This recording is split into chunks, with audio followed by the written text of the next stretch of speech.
ኦቦ ሽመልስ አብዲሳ እንደ ቴዲ አፍሮ ያሉ ዳስጣል እያሉ ለሀገራቸው የሚያለቅሱ ወገኖችን ተዋቸው ያልቅሱ ከማልቀሱ ውጭ ሌላ አይሰሩም በሚል ንቀት የታከለበት ንግግር ማጣጣል የቆየ ልማዳቸው ነው። ጠቅላይ ሚኒስትር አብይ አህመድም የፋኖ እንቅስቃሴ በጀመረበት ወቅት ሶፍት ስጧቸው ያልቅሱበት በማለት በጽፈት ቤታቸው ለሰበሰቧቸው ጋዜጠኞች መናገራቸው ይታወሳል። በዚህ ሰሞንም የቴዲ አፍሮ ያዞምባ አይደለም የኔ የሚል ቁጣ የቀላቀለ ዘፈን በገላና ጋሮምሳና ዮሳን ጌታውን አማካኝነት ስድብ በታከለበት ጋላሜ ሴና በተሰኘ ዜማ ምላሽ እንዲሰጠው ተደርጓል።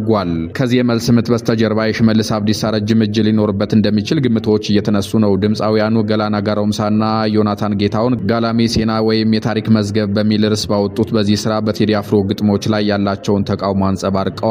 የገላናና ዮሳን የግጥም ማረቡን ስጡት ያዞምባ ነው ካለ ሳቅን ካለቀሰ ለቅሶ ዳስ ከጣለ በሚል ስንኞች ቴዲ አፍሮን የሚሞግት ሲሆን በተጨማሪም የሀገር ካባ ለብሶ የመንደር ሰባኪ መልአክ መስሎ መጣ የሬስ አምላኪ በሚል ጠንካራ ቃላት ድምፃዊውን ይወቅሳል።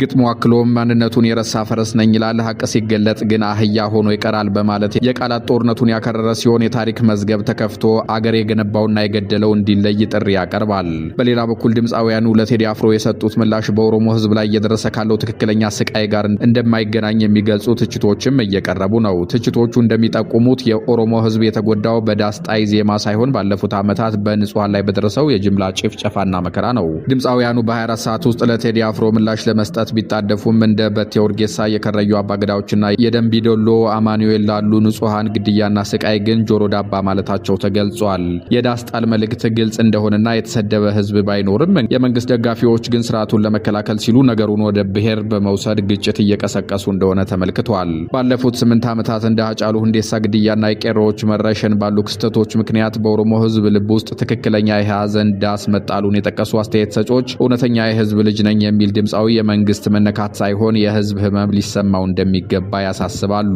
በታሪክ እውነቶች ላይ ያለውን ልዩነት በንግግር መፍታት እንደሚቻልና ድምፃዊውን ያለ ምክንያት በመጥላት ለጥቃት ማጋለጥ ጤነኝነት እንዳልሆነም ተጠቁሟል። ታሪኩ ጸጋዬ የተባሉ የዋሽንግተን ነዋሪ ደግሞ ቴዲ አፍሮ ስለ ኦሮሞ ህዝብ የተዛባ መልእክት አስተላልፏል የሚል ቅሬታ አላቸው። ኦሮሞ ለአዲስ አበባ ብቻ ሳይሆን ለኢትዮጵያም መሃል ነው የሚሉት ታሪኩ የሚከተለውን ሐሳብ በፌስቡክ ገጻቸው አስፍረዋል። የኦሮሞ ተወላጅ ለዘመናት ከመሃል ተገፉ እንጂ ከዳር ወደ መሃል አልመጡም። እንደ ማህበረሰብም ከሆነ ኦሮሞ ሌላውን ወገን በጉዲፈቻ ወስዶ ከራሱ ጋር ያዋህዳል እንጂ ገፊ አይደለም። ሌላው ማረጋገጫ ደግሞ በየትኛውም የኦሮሚያ ዞን ብትሄዱ የትግራይ፣ የአማራ፣ የጉራጌ፣ የወላይታ፣ የሶማሌ፣ የስልጤ እንዲሁም የተለያዩ የኢትዮጵያ ብሔር ብሔረሰብ ተወላጆች ወልደው ከብደው ተዋልደው በፍቅር ከታላቁ የኦሮሞ ህዝብ ጋር ተዋህደው እየኖሩ ነው። በነገራችን ላይ በትግራይና በአማራ ክልል የኦሮሚያ ክልልን ያህል የኢትዮጵያ ብሔር ብሔረሰቦች አብረው የመኖርና የመከባበር ባህል በተግባር ቢኖር ኖሮ ኢትዮጵያ ጠንካራ ሀገርና ፍቅር በፍቅር ትሆን ነበር። ይህን ካልኩ በኋላ ማንኛውም ግለሰብ የፈለገውን የመናገር ነጻነት እንዳለው ጽኑ እምነት እንዳለኝ ለመግለጽ እወዳለሁ። ነገር ግን ይህን ስል በኢትዮጵያ ተጽዕኖ ፈጣሪ የሆኑ ሰዎች ተሰጧቸውን በመጠቀም የሀገሪቱን ህዝብ በሚያቀራርብ መልኩ ከመስራት ይልቅ አፍቃሪ ነዋይ ሆነው በዩቲዩብና በቲክቶክ ገንዘብ ታውረው ለግል ጥቅምና በወገንተኝነት ስሜት ህዝብን የሚከፋፍሉ ስራ ሲሰሩ ሳይ እጅግ በጣም አዝናለሁ። የዚህ አይነት እኩይ ተግባር ለተጽዕኖ ፈጣሪው ግለሰብም ሆነ ለኢትዮጵያ ህዝብ አይበጅም። ተጽዕኖ ፈጣሪ ግለሰቦች ኮንትሮቨርሲ በመፍጠርና አንዱን ወገን ከሌላው በሚያጋጭ መንገድና አንዱን ከፍ ሌላውን ዝቅ በማድረግ የሚያገኙት ገንዘብና ዝና ከታሪክ ተወቃሽነት ስለማያድናቸው በዚህች ዓለም ያላቸውን አጭር ጊዜ በሰላም በፍቅር በመተሳሰብና በይቅርታ መንፈስ አብረን እንድንኖር ቢሰሩ የተቀደሰ ተግባር ነው ላለሁ። ወደ ኋላ መመለስ የለም። በሰላም በፍቅር በመቻቻልና በመከባበር አብረን እንኖር። ከዓመት በፊት ሹቢቲ የተሰኘ የጉጁ ኦሮሞ ባህላዊ ነጠላ ዜማ በመስራት ዝና ያተረፈው አደም መሐመድም በቴዲ ቅር መሰኘቱን ገልጿል። በኦሮምኛ ቋንቋ በሚሰራቸው ነጠላ ዜማዎች የሚታወቀው አደም መሐመድ ይድረስ ለሚመለከተው ለዛ በሚል ርዕስ በፌስቡክ ገጹ ግጥም ለጥፏል። በግጥሙ ውስጥ የጥበብ ሰው ልሳን የፍቅር መድረክ ነው፣ ቁስልን የሚሽር የመድኃኒት ሰው ነው፣ አርቲስት ማለት የህዝብ ነው አምባሳደር፣ ለሀገር አንድነት የሚሆን መከደር፣ መንግስትን በወቅስ በሐሳብ በሞግት ከህዝብ ጋር አያይዤ አልፈጥርም መናቆት፣ በንቀት በጉራ በክፋት አይደለም በሞጋች ሐሳብ እንጂ በስድብ አይገነባም አለም የሚል ሐሳብ አስፍሯል።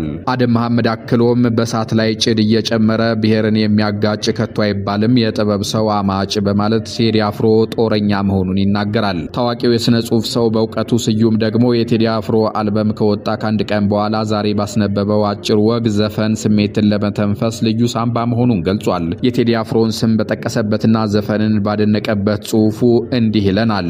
የኢትዮጵያ ስልጣኔ መስራች የሆኑት የአክሱም ነገስታት በንግስና ቀናቸው በዋናነት 3 ስርዓቶችን ይፈጽሙ ነበር። መጀመሪያ ጮው ንጉስ አንበሳ ይገድላል። ከዚያ በዚያ ታጅቦ ወደ ደጀ ሰላም ሲመጣ የጽዮን ልጆች የተባሉት ደናግላን ንጉሱን እየዘፈኑ ይቀበሉታል። ወርቅ አፍሶ ይበትንላቸዋል። ከዚያ በኋላ ነው በጳጳሱ አማካኝነት የሚቀባው።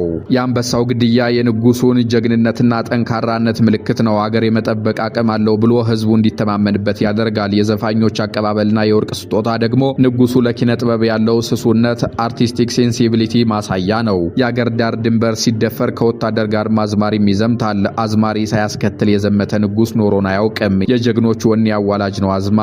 ፈሪ ይወቅሳል፣ ጠላትን ይዘልፋል። ከዚያ ባለፈ የጋዜጠኝነትና የታሪክ መዝጋቢነትን ሚና ይጫወታል። ገበየሁ ቢሞት ተተካ ባልቻ መድፍ አገላባጭ ብቻ ለብቻ ያለው አዝማሪ የጦር ሜዳ ዜና ዘጋቢ ነው። ዘገባው እኛ ጋር ሲደርስ ታሪክ ሆኗል። በጦር ሜዳ ላይ ለሀገራቸው ህይወታቸውን የገበሩ አዝማሪዎች ጥቂት አይደሉም። በእኛ ትውልድ እንኳን በሻቢያ ጥይት ሜዳ የቀረችው ንግስት አበበ እንዴት ትዘነጋለች? የጥላውን ገሰሰ እንባና ዜማ የንግስት አበበ ደም ባቆየው አገር ውስጥ ነው ውር ውር የምንለው። በየጊዜው ፍርድ እንዲቃና ግፍ እንዲወገድ ሰላም እንዲሰፍን የሚጎተጉቱም አዝማሪዎች ናቸው። ሌላው ይቅርና የምንበላው የጤፍ እንጀራ በዘፈን ተገፍቶ መውሰባችን ላይ እንደደረሰ ዘንግተናል። ገበሬ እያንጎራጎረ አርሶ እየዘፈነ ይወቃል። የዘፈንን ያክል ድካም አቅላይ አይገኝማ። ኢትዮጵያ ውስጥ በየጊዜው በየመድረኩ ዘው እያሉ ዘፈንና ዘፋኝን የሚኮንኑ በዘፈን የሚደሰቱ ሰዎች ላይ ፍርሃትና ጸጸትን የሚነዙ የእግዚአብሔር ወኪል ነን ባዮች ሞልተዋል። አንዱ ባለፈው በቴዲ ዘፈን መለቀቅ ዋዜማ ላይ ዘፈኑ እንዳይከናወንለት ሲራገም የነበረ ነው።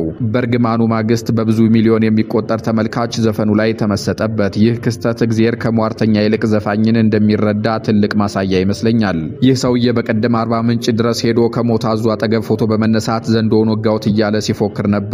አንድ ሰው በዚህ ዘመን በምግብ እጥረትና በእርጅና የሞት አዙ ሬሳ ላይ ሲፎክር እንደማየት የሚያስገርም ነገር የለም። በሌላ ጊዜ ይህን ጀለስ ማይክል ጃክሰን በሰይጣን መንፈስ የሚመራ ዘፋኝ ነበር ሲል ሰማሁት። ማይክል ጃክሰን በአንድ ነጠላ ዜማ ብዙ ሚሊዮን ዶላር አዋጥቶ የተራበ ህዝባችንን የረዳ እጅግ ደግ ሰው መሆኑን የሚያውቅ አይመስለኝም። ወይም ሳያውቅ ለሰይጣን የገጽታ ግንባታ እየሰራ ነው።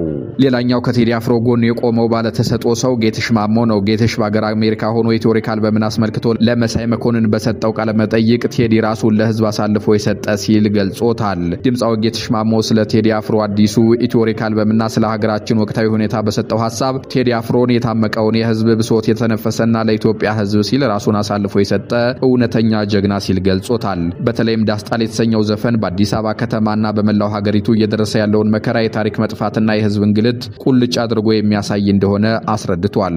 በዚህ ቃለ መጠይቅ ሌላው ሐሳብ ጌትሽ ከጠቅላይ ሚኒስትር አብይ አህመድ ጋር ስለነበረው ትውውቅ ያነሳው ሐሳብ ነው። እኔ የሚጸጽተኝ ስሜ ከሱ ጋር መነሳቱና እሱን ማወቄ ነው በማለት አሁን ላይ በህዝቡ ላይ እየደረሰ ያለው ግፍ ከምንም በላይ እንደሚያሳዝነው በድፍረት ተናግሯል። አርቲስቱ በድሮ ዘመን የጠቅላይ ሚኒስትር አብይ አህመድ ጓደኛ እንደነበር ይነገራል። በመጨረሻም የቴዲ አፍሮ ዘፈኖች ለቲክቶክና ለጭፈራ ብቻ ሳይሆኑ ህዝቡ ነቅቶ ሀገሩን እንዲታደግና መከራውን እንዲሻገር የተላለፉ ጥልቅ መልእክቶች መሆናቸውን ጌትሽ ማሞ ይናገራል።